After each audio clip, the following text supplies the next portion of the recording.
창안섬 밖에 팔수의 하나인 경화가에 두 어진 선비가 살고 있었다. 한 사람은 어부로서 이름을 장초라 하고 다른 한 사람은 초보로서 그 이름을 이정이라 했다. 둘 다 시험을 치르지 않는 것은 진사로서 학문이 있는 흔자였다. 진사란 원래 과거의 최종시험인 전시의 합격자로서 여간 재능이 없으면 급제가 안 되는 것이다. 따라서 시험을 치르지 않는 진사란 전시와 치르지 않았지만 실력은 합격자인 진사와 맞설 만한 어진 선비란 뜻인 것이다. 어느 날 둘이는 장안 성내에서 어깨에 짊어지고 있던 섭과 바구니에 들었던 잉어를 각각 다 팔았으므로 함께 선술집으로 들어가서는 거나하게 술을 곁들이고는 경화의 언덕을 흔들거리면서 돌아오는 길이었다. 이군 곰곰이 생각하니 이름을 다툰 자는 이름 때문에 목숨을 떨어뜨리고 이를 다투는 자는 이 때문에 그 일신을 망치는 거란 말이야. 그러니 벼슬을 받은 자는 범을 품고 자고 은총을 받은 자는 뱀을 소매 속에 넣고 다니는 거나 다를 게 뭐냔 말이야. 이렇게 생각해보면 우리같이 신자수명한 땅에서 유유자적하며 정빈을 달게 여기고 분복대로 살아가는 것이 얼마나 행복한 거냔 말이다. 장초가 말하니 이내 이정이 이 말을 받았다. 장군이 말하는 것도 일리가 있긴 해. 그러나 자네가 사는 수명은 내가 사는 산자에 미치지 못할 거 아닌가. 아니, 자네의 산자야말로 나의 수명이 어림도 없지. 그럼 장군, 둘이서 한번 연시를 지어봄이 어떤가? 그거 재미있군. 그럼 이군부터 먼저 해봐. 이래서 이정이 이 시를 읊었다. 배는 녹수 연파의 안에 메고 집은 심산 광야 속에 산다. 사랑 홉다. 다리에 물 불어 있음이 맷뿌리에 새벽 구름은 더욱 좋구나.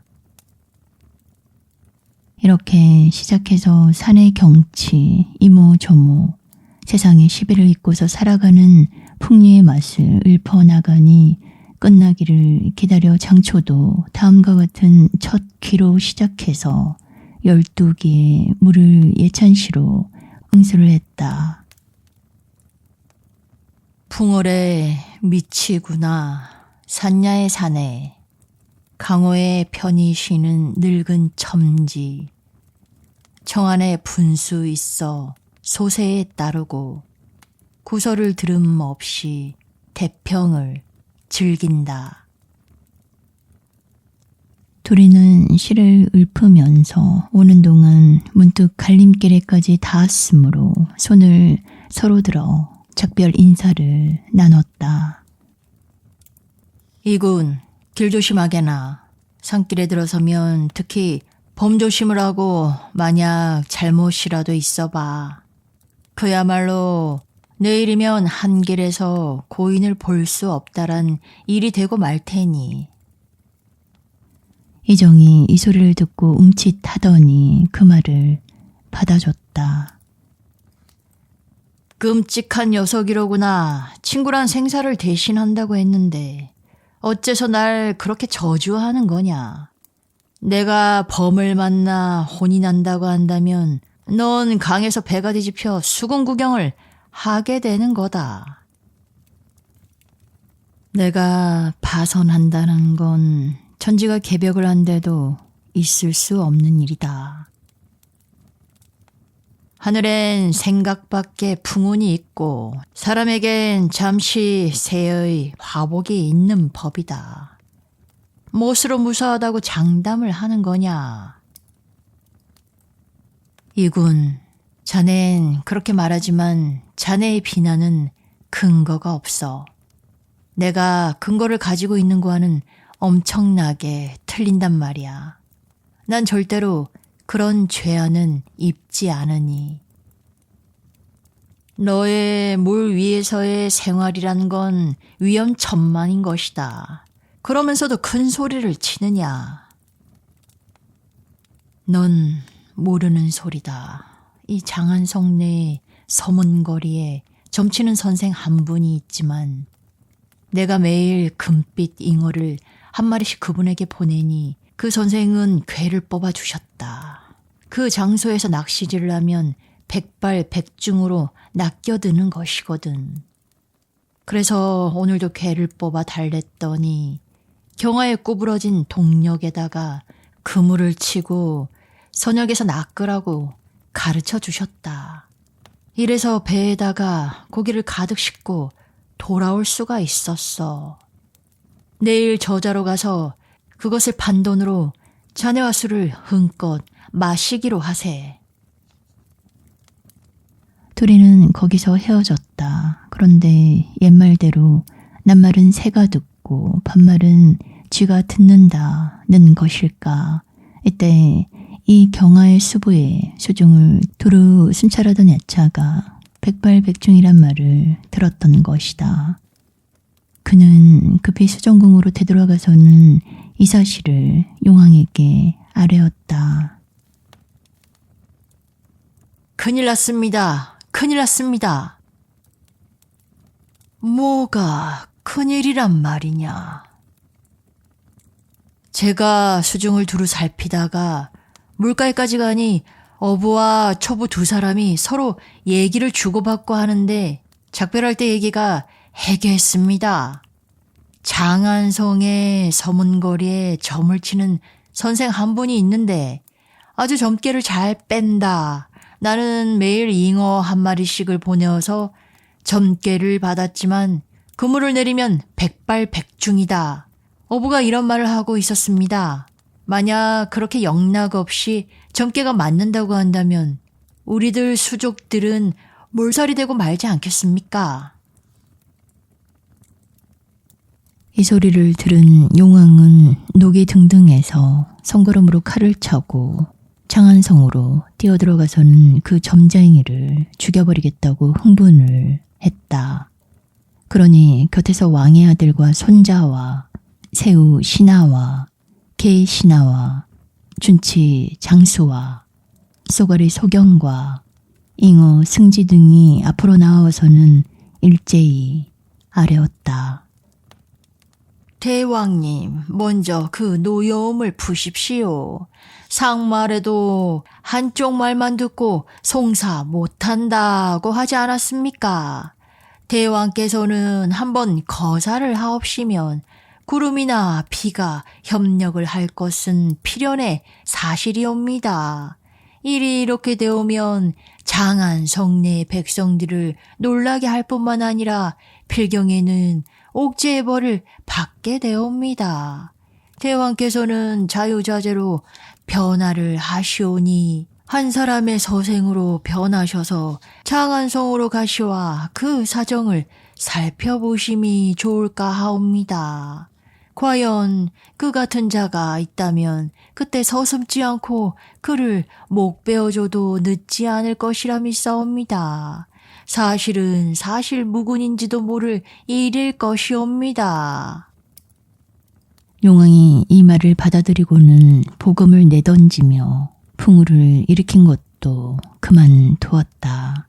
그리고 강원도로 오르자 몸을 한번 번뜩이어 흰옷 입은 서생이 되어서는 장안성의 서문거리로 갔다. 문득 바라보니 한때 사람들이 붐비는 떠들어대고 있는 그 복판은 혼자서 유창하게 연설을 하는 자가 있었다. 용띠의 진년생은 본명이요. 범띠끼리는 상극이다. 범띠, 용띠, 뱀띠, 소띠는 배합이지만 다만 목성을 침범할 우려가 있다. 용왕은 이 소리를 듣자 팔개를 보고 점을 치고 있는 곳은 바로 여기라고 짐작이 갔다. 그래서 가까이로 다가가 사람 속을 헤집고 안을 들여다봤다. 그런데 이 사람은 누구였을까? 이야말로 당저의 천문과 누각과 회화와 역을 맡고 있는 원천강의 숙부인 원수성, 바로 그 사람인 것이다. 용모도 남달리 뛰어나고 풍채도 퍽 안은했다. 용왕은 문 안으로 들어가서는 원선생과 대면을 했다. 인사를 마치니 상자에 앉히고 차를 내어왔다. 귀공은 무엇을 묻는가? 하늘이 개고 흐리는 것을 점치고자 합니다. 선생은 대뜸 괴 하나를 뽑았다. 구름은 산이마에서 오락가락하고 안개는 나뭇가지 끝을 휩쌌다. 만약 비 오는 걸 점친다면 반드시 내일 아침이 되리라. 그럼 내일 언제쯤 내리겠습니까? 그리고 얼마쯤의 양이 내리겠습니까? 내일 진시에 구름이 퍼져서 사시엔 우레가 치기 시작하고 오시엔 비가 내리고 미시엔 비가 멎는다. 우량은 모두가 석자, 세치와 48방울이야. 용왕은 이 소리를 듣고 웃으며 말을 했다. 지금 한 말이 농담이어서는 곤란합니다. 만약 내일 비가 내리고 그 시간과 우량이 모두 당신이 말한 대로라면 정값으로 신량을 드리겠소. 그러나 만약에 비가 내리지 않거나 시간과 양이 틀릴 때엔 깨놓고 말하지만 당신의 가게를 때려 부수고 간판도 쪼개버려서 집도 절도 없이 하고 말 것이오. 두 번 다시 이곳에서 사람들을 미혹하는 일을 용서하진 않을 테란 말이오. 아, 그건 귀공의 생각대로 하시구려. 조금도 걱정할 것 없이. 선생은 얼굴에 화색을 담으면서 대답하는 것이었다. 용왕이 점쟁이와 작별을 하고 숲으로 돌아오니 여러 수신들이 영접을 나왔다. 대왕님, 점쟁이는 있었사옵니까? 있고 말고 하지만 퍽 농담을 즐기는 점쟁이였어. 내가 언제 비가 오느냐고 물으니 내일 온다는 거야. 언제쯤 얼마만큼이냐고 물으니 진시에 구름이 퍼져서 사시엔 우레를 치고 오시엔 내리기 시작해서 미시엔 그친다고 하지 않겠나. 그리고 우량은 석자 세치에 48방울이래. 그래서 난 그 사나이와 내기를 걸고 왔지. 만약에 그자가 말하는 대로라면 내가 사례금으로 신량을 내고 반대로 조금이라도 틀린다면 놈의 가게를 때려 부수고 장 안에서 내쫓아야겠다라고. 수신들은 이 소리를 듣고 모두 껄껄 웃었다. 대왕님은 발수에 총독이 없고 비를 맞고 계시는 대용신입니다. 비가 내리고 안 내리는 건 대왕님의 마음 하나에 달려있는 것이온데 그놈 참 천지도 모르고 흰소리를 하다니. 이제 점쟁이가 진다는 건 뻔한 일이옵니다. 주종들이 이렇게 주거니 받거니 담소하고 있으려니 공중에서 문득 부르는 자가 있었다. 경하의 용왕, 어명이요. 일동이 깜짝 놀라 고개를 들어보니 한 사람의 금이 역사가 손에 옥제의 어명을 가지고 숲으로 내려왔다. 용왕은 기겁을 하며 의관을 바로 하고는 향부를 살라 공손히 어명을 받았다. 금이 역사는 전할 것을 전한 다음 하늘로 올라갔다.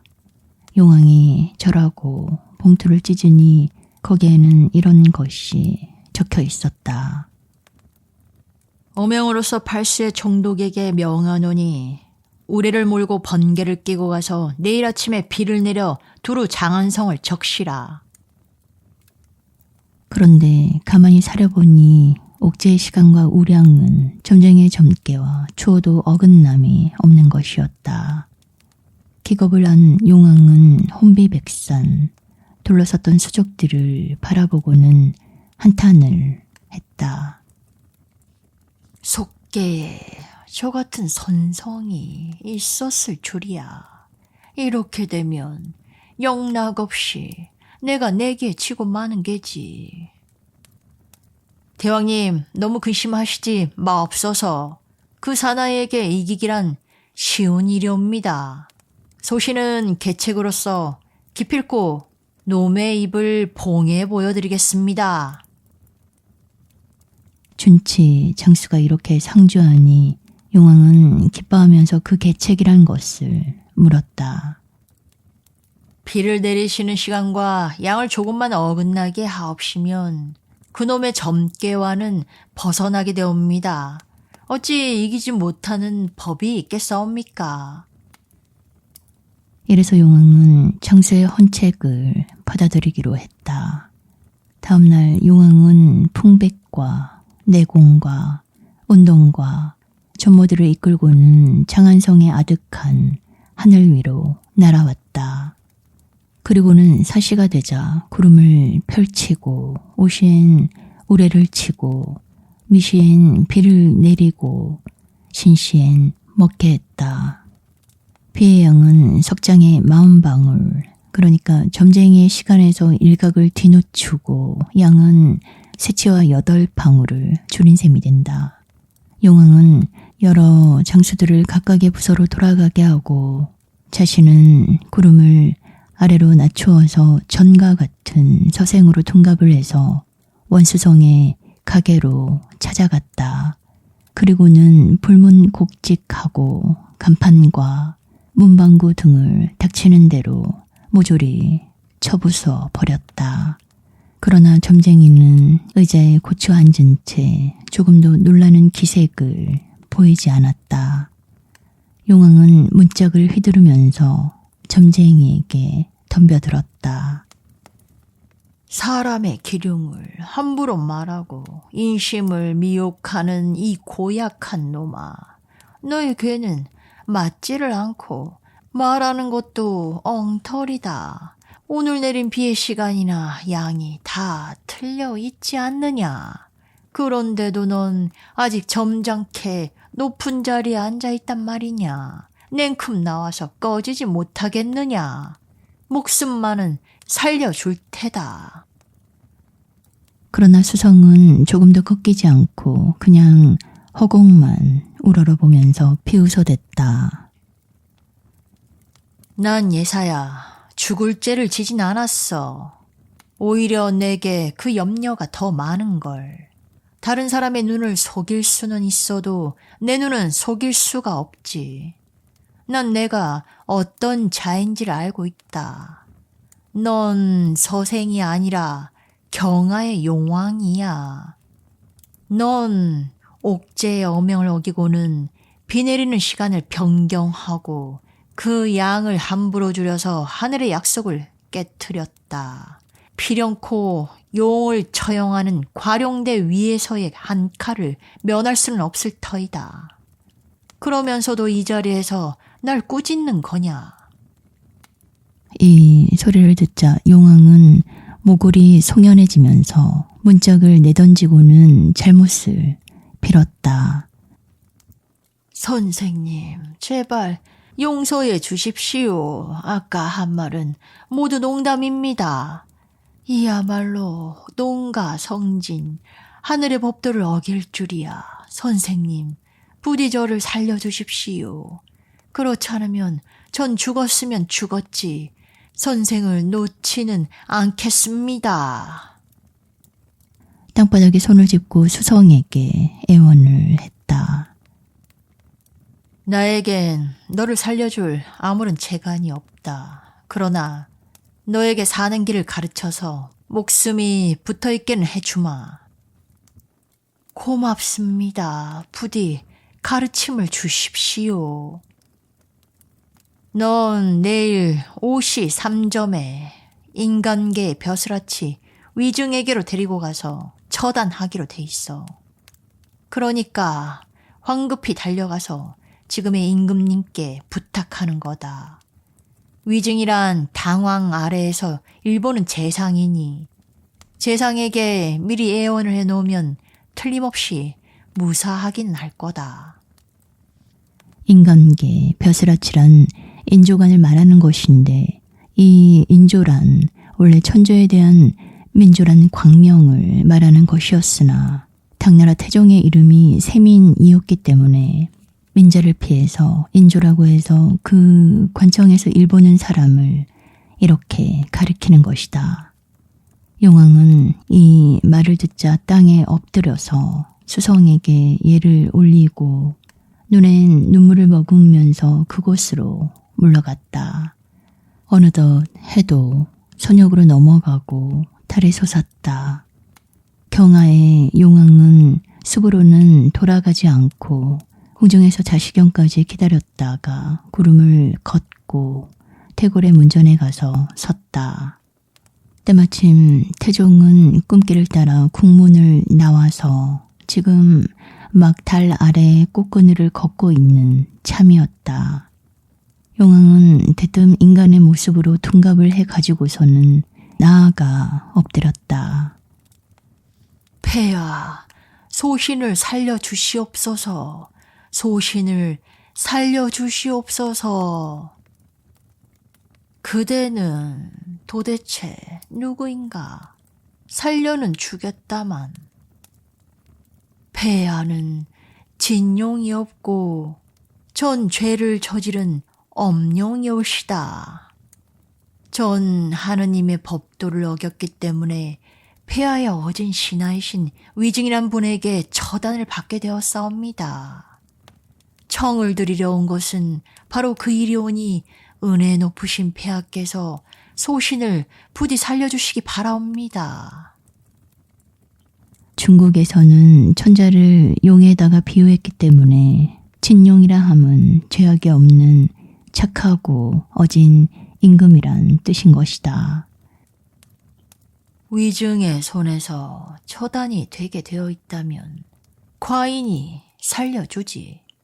안심하고 돌아가도록 해라. 이 말을 듣고 비로소 안심을 한 용왕은 몇 번이나 절을 하고 그곳을 물러갔다. 태종은 이 꿈을 깨고 나서도 그 일을 마음속에다가 깊이 새겨두었다. 어느덧 오경 3점이 되고 태종도 나오시자 문무백관이 조례청으로 나왔다.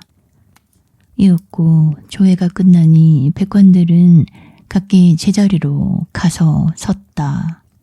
태종이 눈을 부릅뜨고 끝으로부터 한 사람 한 사람 점검을 해가니 문간에서는 방혈령, 두여회, 서세적, 허경종, 왕교등과 무간에서는 마삼보, 단지현, 은계산, 정교금, 유옹기, 호경더, 진숙보 등 각기 위엄을 갖추고 서 있었다. 그러나 재상 위증의 얼굴이 보이지 않았다. 당왕은 서색격을 전상으로 불러 하는 소리였다. 실은 어젯밤에 이상한 꿈을 꾸었구나. 한 사나이가 별안간 과인의 앞에 엎드려 전 경하의 용왕인데 하느님의 법도를 깨뜨린 탓으로 위증에게 처단이 되기로 되어 있으니 부디 살려달라라고 애걸을 하기로 과인은 이를 승낙해 주었다. 그런데 오늘은 백관들 중에서 하필 그 위증만이 안 보이니 무슨 연고일까? 꿈속에서 미리 허락을 하셨다면 위증을 불러들여 궁 밖으로 못 나가게 하시옵소서. 오늘 하루만 넘기시면 꿈속의 그 용을 도와주신 것이 될 줄로 아옵니다. 태종은 매우 기뻐하면서 위증도로 입좋도록 어명을 전했다. 여기는 제상인 위증의 집, 밤에 천문을 보면서 향부를 사르고 있으니 문득 구소의 하늘에서 하게 울음소리가 들리더니 천상의 선사가 옥제의 어명을 받들고 내려왔다. 그 어명에는 옷이 3점에 꿈속에서 경하에 있는 용의 목을 베라고 되어 있었다. 재상은 천은을 배사하고 목욕 재개하고는 집안에 들어앉아 칼을 시험하고 기운을 기르고 있었다. 위증이 출근을 하지 않는 것도 이 때문이었다. 지금 시종이 받들고 온 입골의 어명을 받자 위증은 마음속으로 황공함을 금하지 못했다. 어명을 어길 수는 없는 일이었다. 하는 수 없이 의관을 갖추고 입조에서 어전에 머리를 숙이고 그 죄를 청했다. 아니, 경에겐 아무 죄도 없다. 이때 주렴이 거쳐지고 백관들은 어전을 물러났다. 다만 위증만이 태조와 함께 편전으로 들어가서는 국가 안태에 관한 의론을 했다. 사시가 지나고 오시가 되려는 무렵 태종은 시종들에게 바둑판을 가져오게 했다. 태종이 말이 떨어지기가 무섭게 여관들은 바둑판을 들고 왔다. 이래서 위증은 바둑판 위에다가 진을 치면서 군신 간의 흑백을 싸우고 있는 것이었다. 얼마 뒤 꼭 옷이 3점이 되니 아직 한 판을 두는 도중인데도 위증은 벼랑간 책상 위에 엎드려 코를 골기 시작했다. 태종은 자는 대로 내버려두고 그를 깨우려 하지 않았다. 잠시 뒤 잠을 깬 위증은 황송해서 마루에 엎드려 자신의 망동을 빌었다. 이제 뭐라 살할 말씀이 없사옵니다.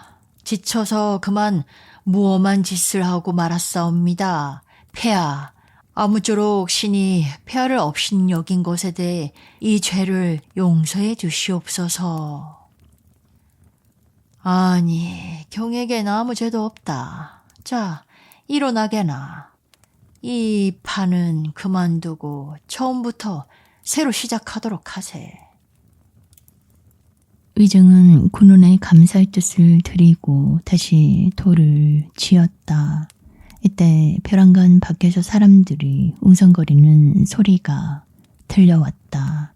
끔찍하게도 진숙보와 서무공이 피가 뚝뚝 떨어지는 용의 목을 들고 와서는 그것을 태종 앞에다 놓고 아뢰는 것이었다. 폐하, 바다가 옅어지고 강물이 마르는 적은 전에도 있었사옵니다만 이 같은 궤변은 들어본 적이 없사옵니다. 그래, 이거 어찌 된 일이냐. 천보랑의 남쪽 십자가의 구름 사이에서 이 용의 목이 떨어져 sap기로 아래지 않을 수가 없어 가지고 왔사옵니다. 태종은 놀라면서 위증에게 물었다. 이거 어인 까닭있고. 위증은 다시 되돌아서서는 머리를 조아렸다. 어렵게 황송하오나 신이 아까 꿈속에서 뵌 것이옵니다. 태종은 이 말을 듣자 크게 놀랐다. 선잠을 자고 있을 때 경은 수족을 놀린 법도 없었고 또한 칼도 가지지 않았는데 어이 배웠단 말인고. 실은 폐하, 실은 오늘 오시에 그 죄지은 용을 배라는 옥제님의 어명을 어젯밤에 받잡고 있었사옵니다. 그리하온데 때마침 폐하께서 바둑 상대로 부르시와 몸을 통 빼쳐날 수가 없었기에 꿈속에다 영혼을 날려서 과룡대로가 칼로 벤 것이옵니다. 용의 머리가 하늘에서 떨어져 내린 것은 바로 그 때문인 줄로 아옵니다. 태종은 한편으로는 기쁘면서도 또 한편으로는 슬프기도 했다. 기쁨이란 조정에 이 같은 호걸이 있으면 국가의 평안도 걱정할 바가 없다 해서 충신의 위증을 높이 칭찬하는 마음이요. 슬픔이란 꿈에 용왕을 살려주고자 약속을 했는데 뜻밖에도 그의 목을 베어버렸다는 마음의 가책에서 온 것이었다. 하는 수 없이 태종은 마음을 독하게 먹고 숙보에게 명령해 용의 목을 번화가에다 걸어놓고 백성들의 본보기로 삼게 했다. 그리고 한편으로는 위증에게 후이 상을 내리셨다. 백관들이 물러나고 난 뒤 태종은 그날 밤 궁중으로 돌아왔으나 마음속은 자꾸만 답답하고 정신이 몸과 함께 쾌하지를 못했다. 그런데 이경 무렵에 궁문 밖에서 울음소리가 들려왔다. 태종은 더더욱 놀라서 얼떨떨하고 있는데 비몽 사몽간에 또다시 경하의 용왕이 나타났다. 손에는 피가 뚝뚝 떨어지는 목을 들고 있는 것이었다. 당왕은 내 목숨을 되돌려 달라. 어서 살려 달라. 당신은 어젯밤 그처럼 날 살려주겠다고 말해놓고는 내 목을 베게 했느냐. 자, 나와 함께 연마왕에게로 가서 단판을 짓기로 하자. 그러다가 크게 소리를 내어 우는 용왕은 태종을 부여잡고는 못 견디게 재촉을 했다. 이 바람에 태종은 옳게 뭐라 대꾸도 못하고 전신의 물을 끼얹은 듯 땀을 줄줄 흘리면서 바둥댔다.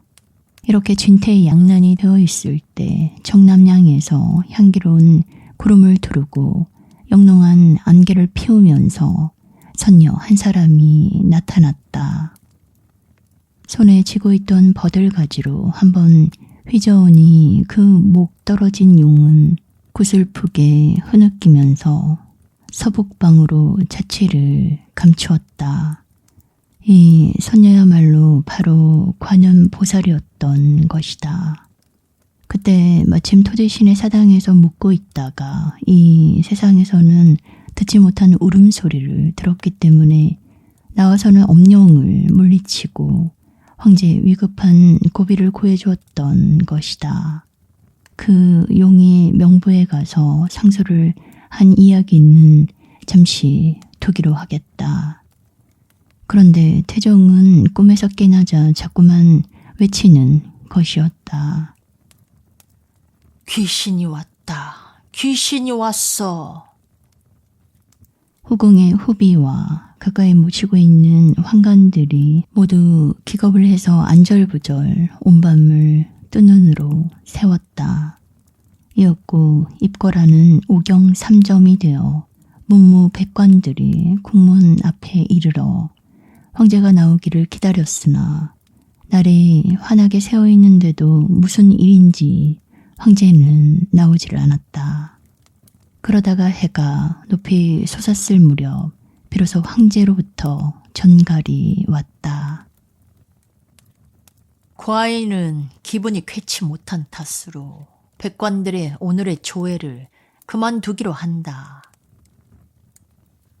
어느덧 수일이 경과했다. 조정의 신하들은 어찌할 줄 몰랐다. 황제를 뵙고 문안을 올리려고 해도 태우로부터 또다시 전갈이 내렸다. 전이가 들어와서는 지금 약을 올리고 있는 중이니 백관들은 공문 앞에서 다음의 전가를 기다리라는 것이었다. 잠시 후 전이가 나타났다. 황제의 병화는 무엇이오? 폐하는 맥박이 고르지 않아서 뭐 졌는가 하고 있을 쯤 다시 뛰기 시작했사옵니다. 그러나 귀신이 왔다고 자꾸만 헛소리를 하시어 오장에 활기가 없기 때문에 틀림없이 황제의 수명은 앞으로 1회를 넘기지는 못할 것 같사옵니다. 이 소리를 들은 백관들은 금방 얼굴빛이 샛노래졌다. 이러고 저러고 숙덕거리고 있을 무렵인데 또다시 태우의 전갈이 왔다. 서무공과 호국공과 위지공의 세 분을 부르십니다. 호국공이란 태종과 함께 왕새충을 쳐서 그 공이 컸던 진숙부를 가리키는 것이고, 위지공이란 당초의 명장으로서 태종 때 왕새충을 쳐서 압국공으로 봉해진 호경덕을 가리키는 것이다. 세 사람은 어명을 받들고 황급히 별전으로 달려가 대령했다. 예를 마치자 태종은 얼굴빛을 고치고는 가쁜 숨소리로 말을 하는 것이다. 경들은 들으시오. 나는 19살 때부터 병마를 거느리고 여러 나라의 정벌을 나갔지만 사기라고는 그림조차 본 일이 없소. 그러나 요즘 쭉 사기 때문에 골탕을 먹으니 무슨 죄일까요? 국가 창업 시에는 무수히 살인도 해치우셨습니다. 그까지 유기 따위가 어찌 대수롭겠나이까. 경들은 믿어지지 않을지는 모르나 과인의 이 침전 바깥에서 밤이 되면 유기들이 장난을 치고 해서 귀앗장을 던지는 소리가 매양 들리오. 대낮엔 아무렇지도 않지만 밤이면 견딜 수가 없을 지경이오. 폐하, 마음을 부디 편안히 가지십시오. 오늘 밤에 경덕과 함께 국문을 굳게 지켜 어떠한 사기인가를 확인하겠사옵니다. 태종은 이 말에 만족한 듯 서무공들은 예를 올리고 어전을 물러나갔다. 해가 지자 호위병들은 각각 무장을 했다. 호국공과 위지공이 두 사람은 각지로 몸을 싼 뒤 손에는 철퇴와 큰 도끼, 작은 도끼들을 쥐고 국문 밖에 나가 지켰다. 늠름한 장군은 문 곁에 기다리고 서서 밤을 새웠지만 사귀는 그림자조차 보이지 않았다. 때문에 그날 밤엔 태종도 아무 일 없이 침전에서 편안히 잘 수 있었던 것이다. 아침이 되자 태종은 두 장군을 불러 후한 상을 내리고 그들을 치하했다. 과인은 병에 걸린 뒤로 요 며칠 동안은 통 잘 수가 없었더니 어젯밤엔 경들의 덕택으로 편안히 잘 수가 있었소. 고단할 테니 잠깐 동안은 물러가서 쉬고 있다가 다시 밤이 되거든 나를 호위해 주기 바라오. 두 장군은 예를 하고 물러갔다. 이래서 두 장군의 호위로 편한 2, 3일의 밤이 지나갔다. 태종은 두 장군의 노구를 그대로 모른 채 할 수가 없어 또다시 백관들을 불러놓고 분부를 내렸다. 이 2, 3일간 과인은 안온무사했지만 진과 호 두 장군에게는 밤을 새운 노고를 끼쳐 참으로 마음이 아프오. 이 다음엔 뛰어난 화공을 불러다가 장군의 모습을 그리게 해서 문에다 붙이고 두 장군에겐 더 이상 노고를 끼치지 않으려고 하는데 어떠하오? 모든 신하들은 황제의 뜻을 받들어서 금방 도장군의 얼굴을 모사할 화공을 찾아냈다. 호, 진 두 장군에게 다시 본디대로 무장을 하게 하고는 그대로 그려 문에다 붙였더니 과연 그날 밤에는 아무 일도 없었다. 이래서 또다시 2, 3일이 지나갔다. 그런데 이번엔 후제문에서 쨍그랑 하고 기왓장 깨지는 소리가 났다. 밤이 새자 태종은 다시 백관들을 불러놓고 근심 어린 말을 했다. 연일토록 안문에서는 아무런 궤변도 없어 기뻐하고 있었는데 어젯밤에는 뒷문 쪽에서 소리가 들렸소. 필시 또다시 과인을 위협하려는 거 아니겠소. 안문에는 경덕과 숙보가 호위를 맡고 있사옵기 때문에 뒷문은 위증이 호위를 맡는 것이 좋을까 생각되옵니다. 태종은 이것을 받아들여 위증을 부르고는 오늘 밤 뒷문을 지키도록 분부를 내렸다. 어명을 받은 위증은 그 밤에 무장을 굳게 하고는 용을 벤 그 부검을 차고 후제문 안에 가 있었다. 참으로 보기만 해도 위험에 넘치는 모습이었다. 한밤을 지새웠지만 서기는 끝내 나타나지 않았다. 이래서 앞 뒷문이 다 무사했지만 그러나 웬일인지 태종의 신병은 점점 무거워만 갔다. 그러던 어느 날 태우는 모든 신하들을 소집해 놓고 후사를 협의케 했다. 한편 태종도 서무공을 불러 국가의 대사를 맡겼다. 유언을 마치자 태종은 목욕을 하고 의관을 갖추어서는 운명을 기다리고 있었다. 이때 위증이 가까이 다가앉더니 어이의 옷자락을 붙잡고 상주했다. 폐하, 심려를 부시옵소서. 신에게 하나의 생각이 있사옵니다. 기필코 폐하의 수명이 길도록게 하겠나이다. 내 병은 이미 고질병으로 들어섰어. 어찌 장생이 된단 말이오. 여기에 신이 가지고 온 편지 한 통을 폐하께 올리옵니다. 명부에 가지고 가셔서 지옥의 판관이며 연마왕의 석인 최각이란 자에게 건네주시옵소서. 최각이란 어떤 자요? 선제 근위의 신이 없고 처음엔 자주의 사도가 됐다가 뒤엔 예부시랑에게까지 승진한 자로서 그가 이승에 있을 땐 신과 의형제까지 맺어 절친한 사이였다옵니다.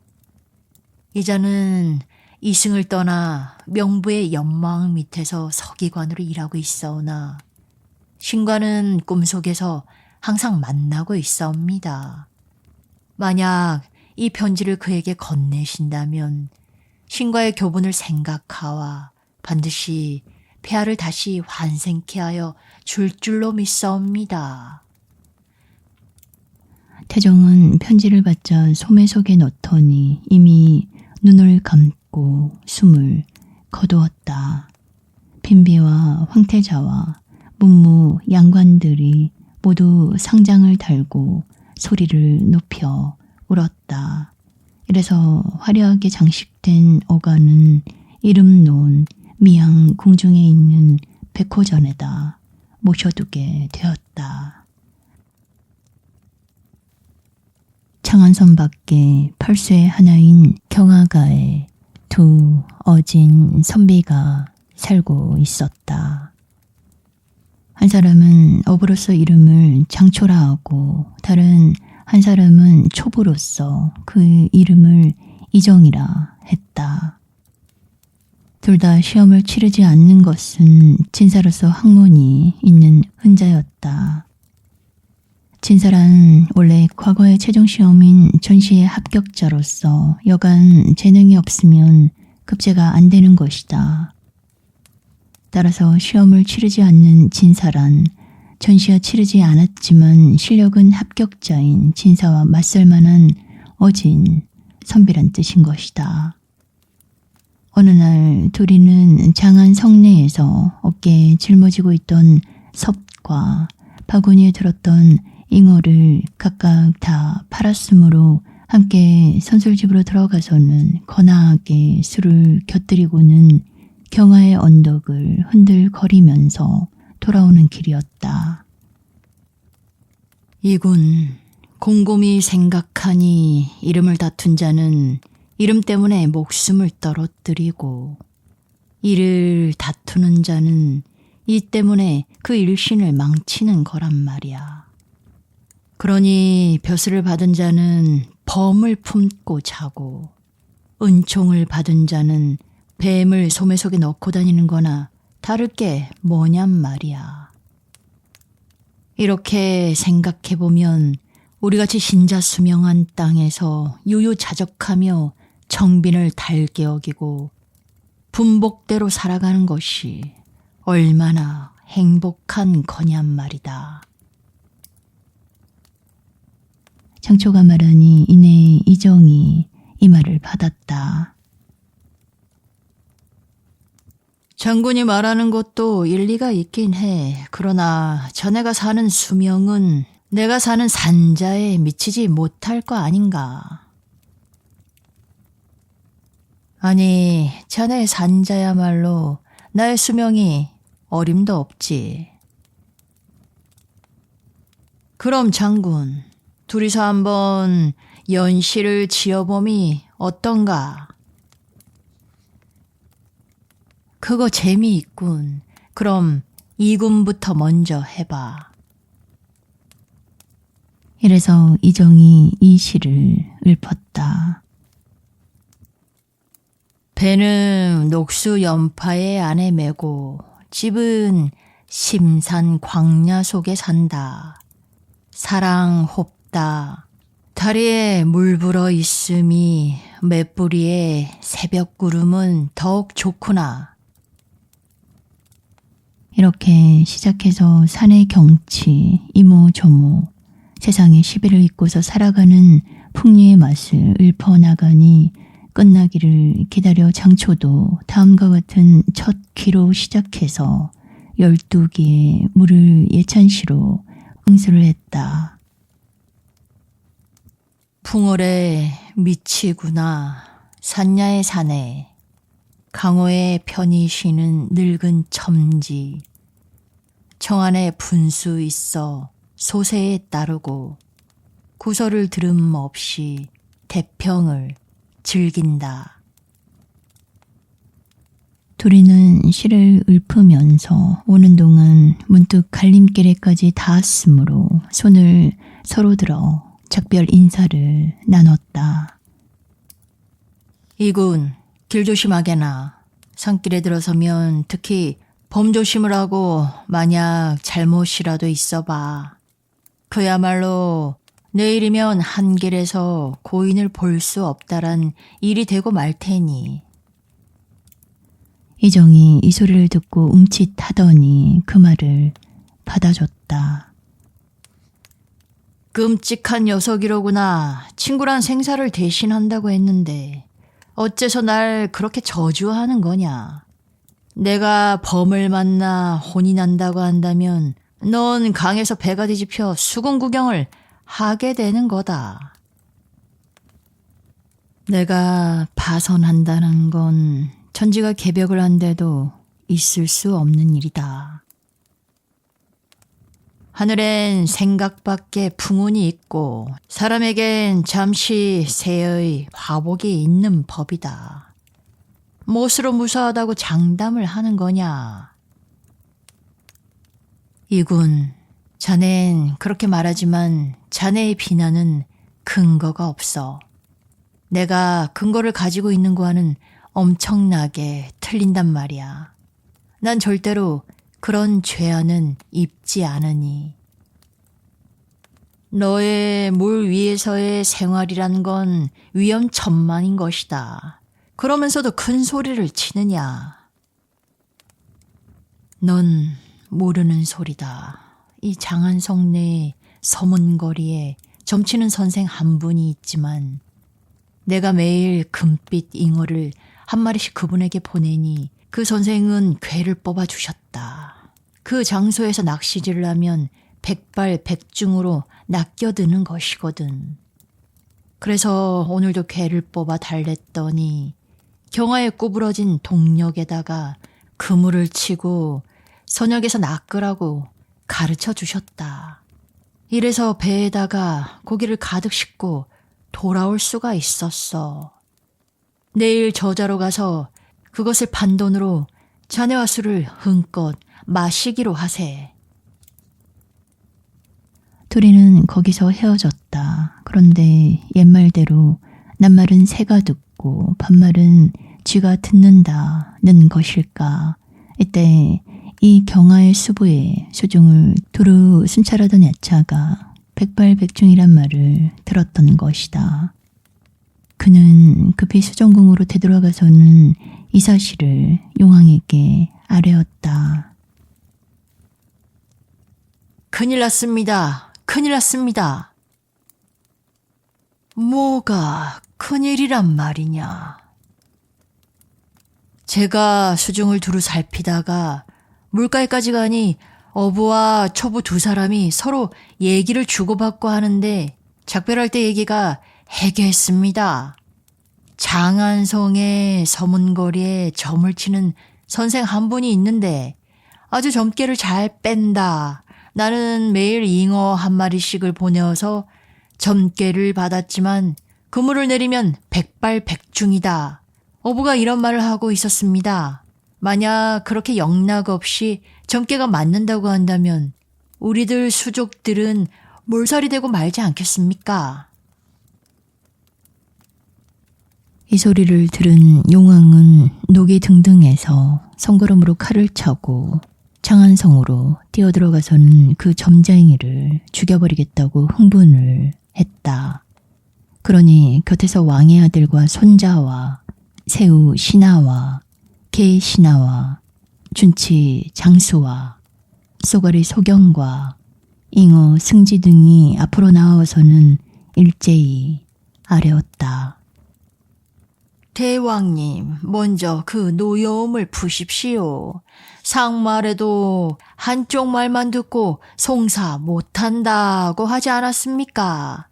대왕께서는 한번 거사를 하옵시면 구름이나 비가 협력을 할 것은 필연의 사실이옵니다. 일이 이렇게 되오면 장안성 내 백성들을 놀라게 할 뿐만 아니라 필경에는 옥죄의 벌을 받게 되옵니다. 대왕께서는 자유자재로 변화를 하시오니 한 사람의 서생으로 변하셔서 장안성으로 가시와 그 사정을 살펴보심이 좋을까 하옵니다. 과연 그 같은 자가 있다면 그때 서슴지 않고 그를 목 베어줘도 늦지 않을 것이라 믿사옵니다. 사실은 사실 무근인지도 모를 일일 것이옵니다. 용왕이 이 말을 받아들이고는 복음을 내던지며 풍우를 일으킨 것도 그만두었다. 그리고 강원도로 오르자 몸을 한번 번뜩이어 흰옷 입은 서생이 되어서는 장안성의 서문거리로 갔다. 문득 바라보니 한때 사람들이 붐비는 떠들어대고 있는 그 복판은 혼자서 유창하게 연설을 하는 자가 있었다. 용띠의 진년생은 본명이요. 범띠끼리는 상극이다. 범띠, 용띠, 뱀띠, 소띠는 배합이지만 다만 목성을 침범할 우려가 있다. 용왕은 이 소리를 듣자 팔개를 보고 점을 치고 있는 곳은 바로 여기라고 짐작이 갔다. 그래서 가까이로 다가가 사람 속을 헤집고 안을 들여다봤다. 그런데 이 사람은 누구였을까? 이야말로 당저의 천문과 누각과 회화와 역을 맡고 있는 원천강의 숙부인 원수성, 바로 그 사람인 것이다. 용모도 남달리 뛰어나고 풍채도 퍽 안은했다. 용왕은 문 안으로 들어가서는 원선생과 대면을 했다. 인사를 마치니 상자에 앉히고 차를 내어왔다. 귀공은 무엇을 묻는가? 하늘이 개고 흐리는 것을 점치고자 합니다. 선생은 대뜸 괴 하나를 뽑았다. 구름은 산이마에서 오락가락하고 안개는 나뭇가지 끝을 휩쌌다. 만약 비 오는 걸 점친다면 반드시 내일 아침이 되리라. 그럼 내일 언제쯤 내리겠습니까? 그리고 얼마쯤의 양이 내리겠습니까? 내일 진시에 구름이 퍼져서 사시엔 우레가 치기 시작하고 오시엔 비가 내리고 미시엔 비가 멎는다. 우량은 모두가 석자, 새치와 48방울이야. 용왕은 이 소리를 듣고 웃으며 말을 했다. 지금 한 말이 농담이어서는 곤란합니다. 만약 내일 비가 내리고 그 시간과 우량이 모두 당신이 말한 대로라면 정값으로 신량을 드리겠소. 그러나 만약에 비가 내리지 않거나 시간과 양이 틀릴 때엔 깨놓고 말하지만 당신의 가게를 때려 부수고 간판도 쪼개버려서 집도 절도 없이 하고 말 것이요. 두 번 다시 이곳에서 사람들을 미혹하는 일을 용서하진 않을 테란 말이요. 아, 그건 귀공의 생각대로 하시구려. 조금도 걱정할 것 없이. 선생은 얼굴에 화색을 담으면서 대답하는 것이었다. 용왕이 점쟁이와 작별을 하고 숲으로 돌아오니 여러 수신들이 영접을 나왔다. 대왕님, 점쟁이는 있었사옵니까? 있고 말고 하지만 퍽 농담을 즐기는 점쟁이였어. 내가 언제 비가 오느냐고 물으니 내일 온다는 거야. 언제쯤 얼마만큼이냐고 물으니 진시에 구름이 퍼져서 사시엔 우레를 치고 오시엔 내리기 시작해서 미시엔 그친다고 하지 않겠나. 그리고 우량은 석자 새치에 48방울이래. 그래서 난 그 사나이와 내기를 걸고 왔지. 만약에 그자가 말하는 대로라면 내가 사례금으로 50냥을 내고 반대로 조금이라도 틀린다면 놈의 가게를 때려 부수고 장 안에서 내쫓아야겠다라고. 수신들은 이 소리를 듣고 모두 껄껄 웃었다. 대왕님은 발수에 총독이 없고 비를 맞고 계시는 대용신입니다. 비가 내리고 안 내리는 건 대왕님의 마음 하나에 달려있는 것이온데 그놈 참 천지도 모르고 흰소리를 하다니. 이제 점쟁이가 진다는 건 뻔한 일이옵니다. 주종들이 이렇게 주거니 받거니 담소하고 있으려니 공중에서 문득 부르는 자가 있었다. 경하의 용왕 어명이요. 일동이 깜짝 놀라 고개를 들어보니 한 사람의 금이 역사가 손에 옥제 어명을 가지고 숲으로 내려왔다. 용왕은 기겁을 하며 의관을 바로 하고는 향부를 살라 공손히 어명을 받았다. 금이 역사는 전할 것을 전한 다음 하늘로 올라갔다. 용왕이 절하고 봉투를 찢으니 거기에는 이런 것이 적혀 있었다. 어명으로서 팔수의 총독에게 명하노니 우레를 몰고 번개를 끼고 가서 내일 아침에 비를 내려 두루 장안성을 적시라.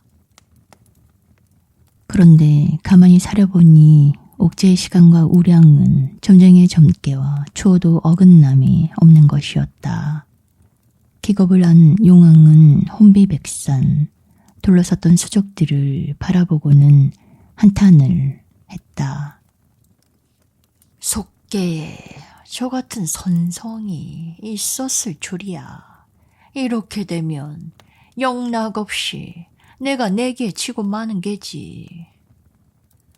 대왕님, 너무 근심하시지 마옵소서. 그 사나이에게 이기기란 쉬운 일이옵니다. 소신은 계책으로서 기필코 놈의 입을 봉해 보여드리겠습니다. 준치 장수가 이렇게 상주하니 용왕은 기뻐하면서 그 계책이란 것을 물었다. 비를 내리시는 시간과 양을 조금만 어긋나게 하옵시면 그놈의 점괘와는 벗어나게 되옵니다. 어찌 이기지 못하는 법이 있겠사옵니까? 이래서 용왕은 장수의 헌책을 받아들이기로 했다. 다음날 용왕은 풍백과 내공과 운동과 전모들을 이끌고는 장안성의 아득한 하늘 위로 날아왔다. 그리고는 사시가 되자 구름을 펼치고 오시엔 우레를 치고 미시엔 비를 내리고 신시엔 먹게 했다. 비의 양은 석장의 40방울, 그러니까 점쟁이의 시간에서 일각을 뒤늦추고 양은 세치와 8방울을 줄인 셈이 된다. 용왕은 여러 장수들을 각각의 부서로 돌아가게 하고 자신은 구름을 아래로 낮추어서 전과 같은 서생으로 둔갑을 해서 원수성의 가게로 찾아갔다. 그리고는 불문곡직하고 간판과 문방구 등을 닥치는 대로 모조리 쳐부숴 버렸다. 그러나 점쟁이는 의자에 고쳐 앉은 채 조금도 놀라는 기색을 보이지 않았다. 용왕은 문짝을 휘두르면서 점쟁이에게 덤벼들었다. 사람의 기륭을 함부로 말하고 인심을 미혹하는 이 고약한 놈아. 너의 괴는 맞지를 않고 말하는 것도 엉터리다. 오늘 내린 비의 시간이나 양이 다 틀려 있지 않느냐. 그런데도 넌 아직 점잖게 높은 자리에 앉아있단 말이냐. 냉큼 나와서 꺼지지 못하겠느냐. 목숨만은 살려줄 테다. 그러나 수성은 조금도 꺾이지 않고 그냥 허공만 우러러보면서 비웃어댔다. 난 예사야, 죽을 죄를 지진 않았어. 오히려 내게 그 염려가 더 많은 걸. 다른 사람의 눈을 속일 수는 있어도 내 눈은 속일 수가 없지. 난 내가 어떤 자인지를 알고 있다. 넌 서생이 아니라 경하의 용왕이야. 넌 옥제의 어명을 어기고는 비 내리는 시간을 변경하고 그 양을 함부로 줄여서 하늘의 약속을 깨트렸다. 필연코 용을 처형하는 과룡대 위에서의 한 칼을 면할 수는 없을 터이다. 그러면서도 이 자리에서 날 꾸짖는 거냐. 이 소리를 듣자 용왕은 모골이 송연해지면서 문짝을 내던지고는 잘못을 빌었다. 선생님, 제발 용서해 주십시오. 아까 한 말은 모두 농담입니다. 이야말로 농가 성진, 하늘의 법도를 어길 줄이야. 선생님, 부디 저를 살려주십시오. 그렇지 않으면 전 죽었으면 죽었지. 선생을 놓지는 않겠습니다. 땅바닥에 손을 짚고 수성에게 애원을 했다. 나에겐 너를 살려줄 아무런 재간이 없다. 그러나 너에게 사는 길을 가르쳐서 목숨이 붙어있게는 해주마. 고맙습니다. 부디 가르침을 주십시오. 넌 내일 5시 3점에 인간계 벼슬아치 위중에게로 데리고 가서 처단하기로 돼 있어. 그러니까 황급히 달려가서 지금의 임금님께 부탁하는 거다. 위중이란 당왕 아래에서 일본은 재상이니 재상에게 미리 애원을 해놓으면 틀림없이 무사하긴 할 거다. 인간계 벼슬아치란 인조관을 말하는 것인데 이 인조란 원래 천조에 대한 민조란 광명을 말하는 것이었으나 당나라 태종의 이름이 세민이었기 때문에 민자를 피해서 인조라고 해서 그 관청에서 일보는 사람을 이렇게 가리키는 것이다. 용왕은 이 말을 듣자 땅에 엎드려서 수성에게 예를 올리고 눈엔 눈물을 머금으면서 그곳으로 물러갔다. 어느덧 해도 서녁으로 넘어가고 달이 솟았다. 경하의 용왕은 숲으로는 돌아가지 않고 궁중에서 자식경까지 기다렸다가 구름을 걷고 태골의 문전에 가서 섰다. 때마침 태종은 꿈길을 따라 궁문을 나와서 지금 막 달 아래 꽃그늘을 걷고 있는 참이었다. 용왕은 대뜸 인간의 모습으로 둔갑을 해가지고서는 나아가 엎드렸다. 폐하, 소신을 살려주시옵소서. 소신을 살려주시옵소서. 그대는 도대체 누구인가? 살려는 주겠다만 폐하는 진용이 없고 전 죄를 저지른 엄룡이오시다. 전 하느님의 법도를 어겼기 때문에 폐하의 어진 신하이신 위증이란 분에게 처단을 받게 되었사옵니다. 청을 드리려 온 것은 바로 그 일이오니 은혜 높으신 폐하께서 소신을 부디 살려주시기 바라옵니다. 중국에서는 천자를 용에다가 비유했기 때문에 진용이라 함은 죄악이 없는 착하고 어진 임금이란 뜻인 것이다. 위증의 손에서 처단이 되게 되어 있다면 과인이 살려주지. 안심하고 돌아가도록 해라. 이 말을 듣고 비로소 안심을 한 용왕은 몇 번이나 절을 하고 그것을 물러갔다. 태종은 이 꿈을 깨고 나서도 그 일을 마음속에다가 깊이 새겨두었다. 어느덧 오경 3점이 되고 태종도 나오시자 문무백관이 조례청으로 나왔다. 이윽고 조회가 끝나니 백관들은 각기 제자리로 가서 섰다. 태종이 눈을 부릅뜨고 끝으로부터 한 사람 한 사람 점검을 해가니 문간에서는 방혈령, 두여회, 서세적, 허경종, 왕교 등과 무간에서는 마삼보, 단지현, 은계산, 정교금, 유옹기, 호경더, 진숙보 등 각기 위엄을 갖추고 서 있었다. 그러나 재상 위증의 얼굴이 보이지 않았다. 당왕은 서색격을 전상으로 불러 하는 소리였다. 실은 어젯밤에 이상한 꿈을 꾸었구나. 한 사나이가 별안간 과인의 앞에 엎드려 전 경하의 용왕인데 하느님의 법도를 깨뜨린 탓으로 위증에게 처단이 되기로 되어 있으니 부디 살려달라라고 애걸을 하기로 과인은 이를 승낙해 주었다. 그런데 오늘은 백관들 중에서 하필 그 위증만이 안 보이니 무슨 연고일까? 꿈속에서 미리 허락을 하셨다면 위증을 불러들여 궁 밖으로 못 나가게 하시옵소서. 오늘 하루만 넘기시면 꿈속의 그 용을 도와주신 것이 될 줄로 아옵니다.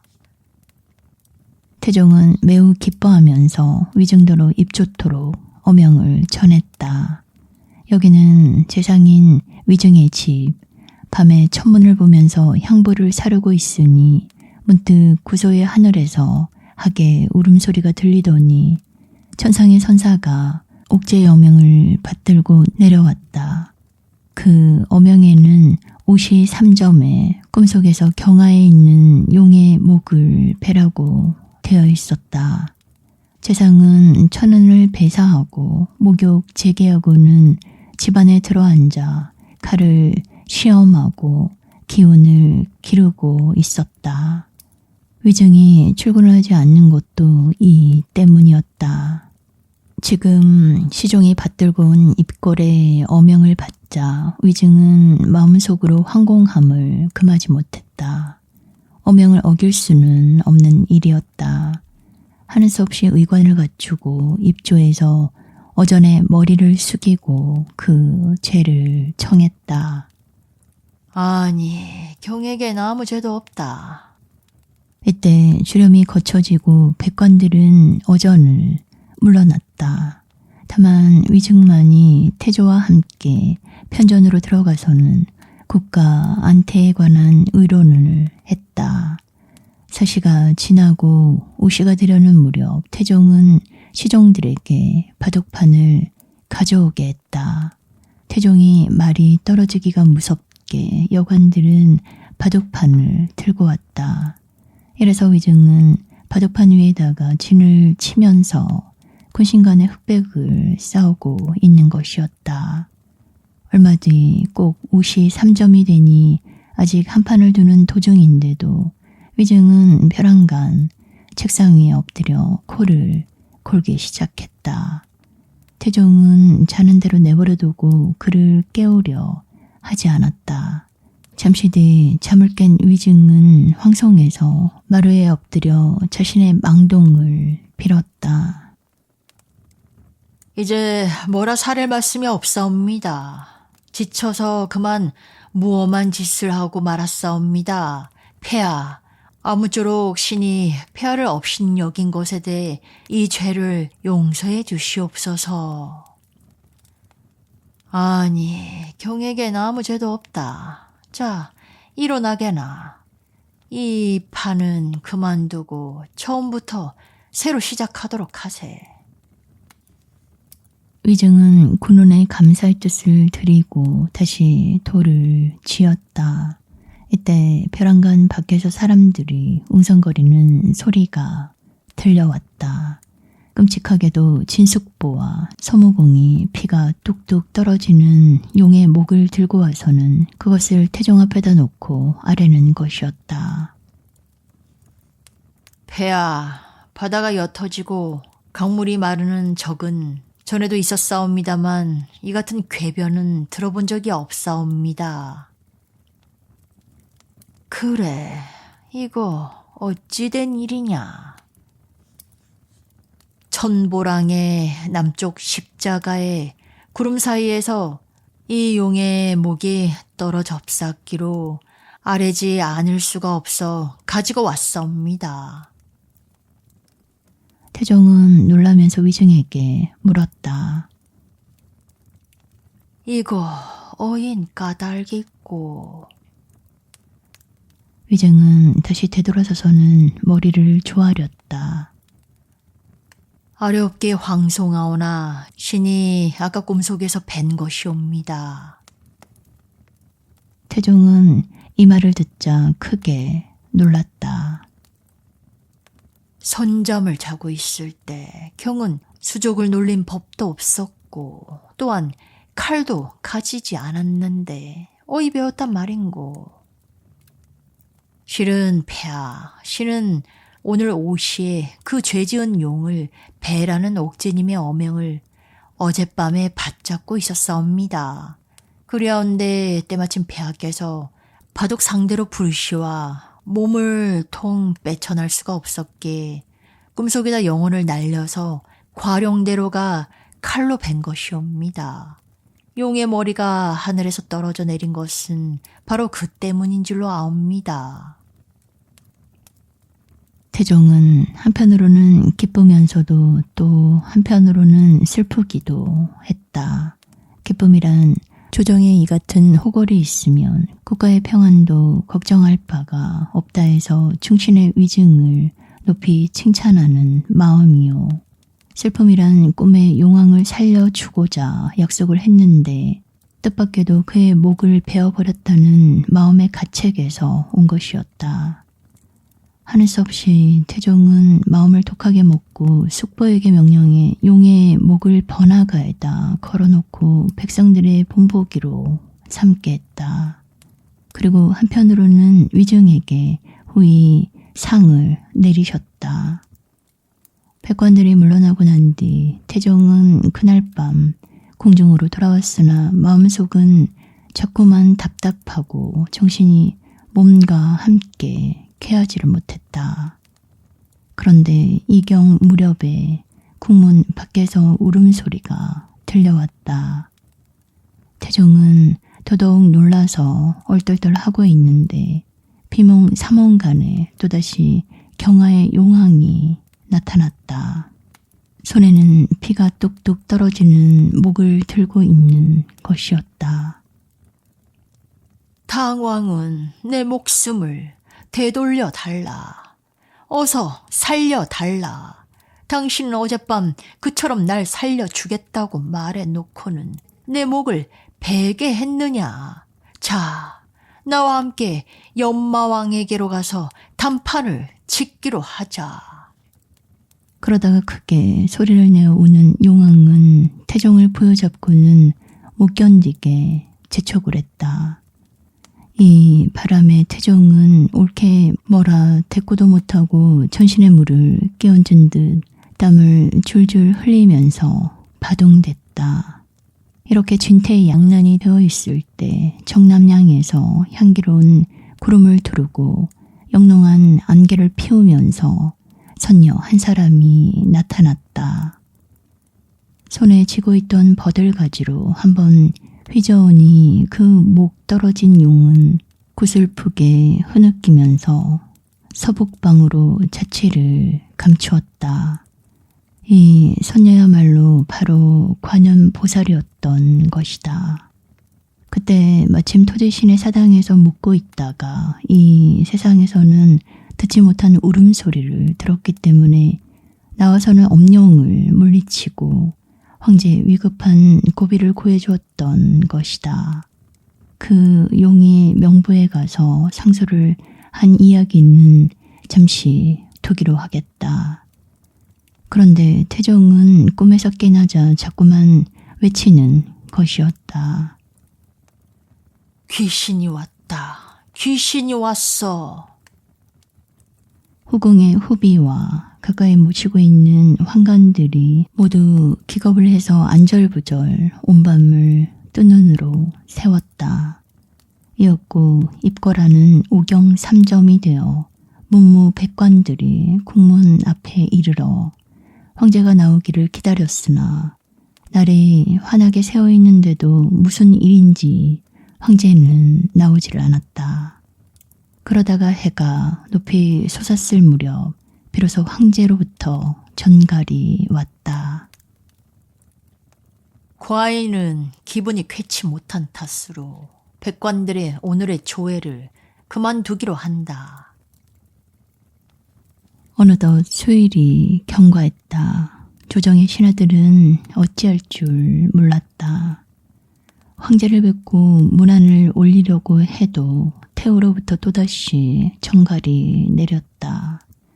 전이가 들어와서는 지금 약을 올리고 있는 중이니 백관들은 궁문 앞에서 다음의 전갈을 기다리라는 것이었다. 잠시 후 전이가 나타났다. 황제의 병화는 무엇이오? 폐하는 맥박이 고르지 않아서 뭐 졌는가 하고 있을 즈음 다시 뛰기 시작했사옵니다. 그러나 귀신이 왔다고 자꾸만 헛소리를 하시어 오장에 활기가 없기 때문에 틀림없이 황제 수명은 앞으로 1회를 넘기지는 못할 것 같사옵니다. 이 소리를 들은 백관들은 금방 얼굴빛이 샛노래졌다. 이러고 저러고 숙덕거리고 있을 무렵인데 또다시 태우의 전갈이 왔다. 서무공과 호국공과 위지공의 세 분을 부르십니다. 호국공이란 태종과 함께 왕세충을 쳐서 그 공이 컸던 진숙부를 가리키는 것이고, 위지공이란 당초의 명장으로서 태종 때 왕세충을 쳐서 압국공으로 봉해진 호경덕을 가리키는 것이다. 세 사람은 오명을 받들고 황급히 별전으로 달려가 대령했다. 예를 마치자 태종은 얼굴빛을 고치고는 가쁜 숨소리로 말을 하는 것이다. 경들은 들으시오. 나는 19살 때부터 병마를 거느리고 여러 나라의 정벌을 나갔지만 사기라고는 그림조차 본 일이 없소. 그러나 요즘 쭉 사기 때문에 골탕을 먹으니 무슨 죄일까요? 국가 창업 시에는 무수히 살인도 해치우셨습니다. 그까지 유기 따위가 어찌 대수롭겠나이까. 경들은 믿어지지 않을지는 모르나 과인의 이 침전 바깥에서 밤이 되면 유기들이 장난을 치고 해서 귀앗장을 던지는 소리가 매양 들리오. 대낮엔 아무렇지도 않지만 밤이면 견딜 수가 없을 지경이오. 폐하, 마음을 부디 편안히 가지십시오. 오늘 밤에 경덕과 함께 국문을 굳게 지켜 어떠한 사기인가를 확인하겠사옵니다. 태종은 이 말에 만족한 듯 서무공들은 예를 올리고 어전을 물러나갔다. 해가 지자 호위병들은 각각 무장을 했다.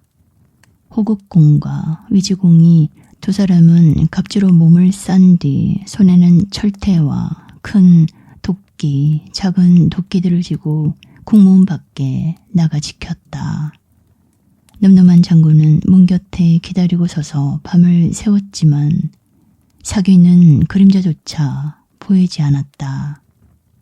때문에 그날 밤엔 태종도 아무 일 없이 침전에서 편안히 잘 수 있었던 것이다. 아침이 되자 태종은 두 장군을 불러 호환 상을 내리고 그들을 치하했다.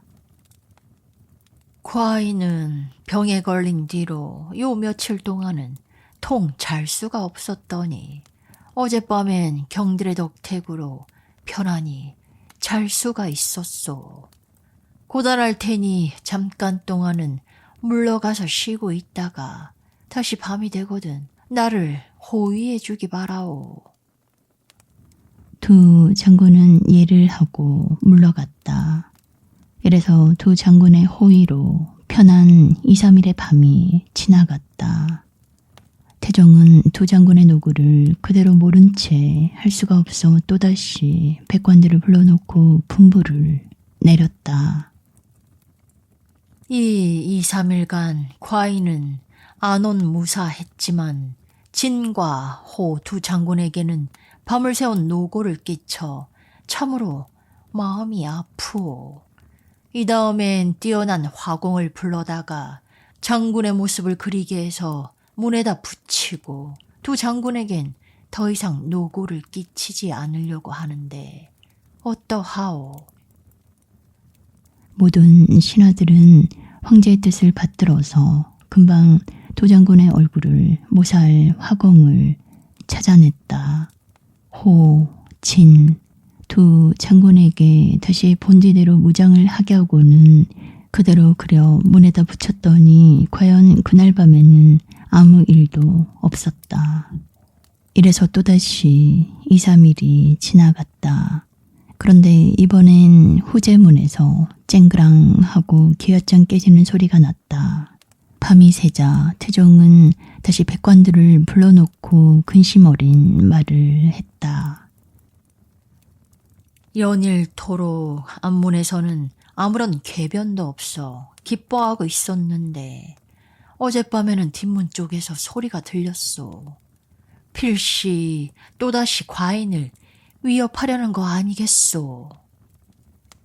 앞문에는 경덕과 숙보가 호의를 맡고 있사옵기 때문에 뒷문은 위증이 호의를 맡는 것이 좋을까 생각되옵니다.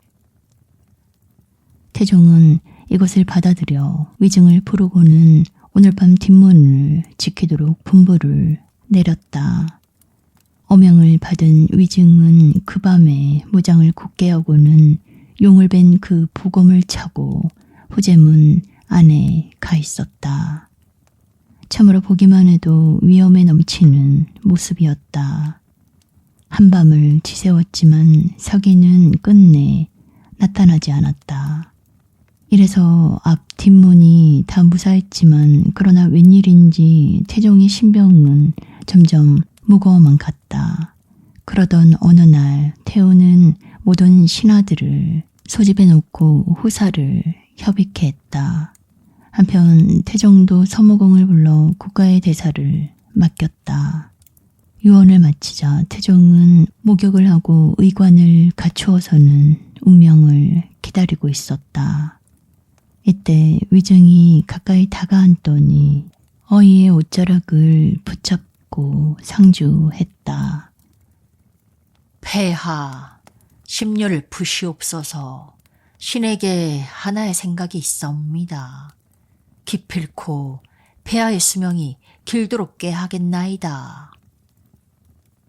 내 병은 이미 고질병으로 들어섰어. 어찌 장생이 된단 말이오. 여기에 신이 가지고 온 편지 한 통을 폐하께 올리옵니다. 명부에 가지고 가셔서 지옥의 판관이며 연마왕의 석인 최각이란 자에게 건네주시옵소서. 최각이란 어떤 자요? 선제 근위의 신이었고 처음엔 자주의 사도가 됐다가 뒤엔 예부시랑에게까지 승진한 자로서 그가 이승에 있을 땐 신과 의형제까지 맺어 절친한 사이였다옵니다. 이자는 이승을 떠나 명부의 연마왕 밑에서 서기관으로 일하고 있사오나 신과는 꿈속에서 항상 만나고 있사옵니다. 만약 이 편지를 그에게 건네신다면 신과의 교분을 생각하와 반드시 폐하를 다시 환생케 하여 줄 줄로 믿사옵니다. 태종은 편지를 받자 소매 속에 넣더니 이미 눈을 감고 숨을 거두었다. 빈비와 황태자와 문무 양관들이 모두 상장을 달고 소리를 높여 울었다. 이래서 화려하게 장식된 어가는 이름 놓은 미양 궁중에 있는 백호전에다 모셔두게 되었다.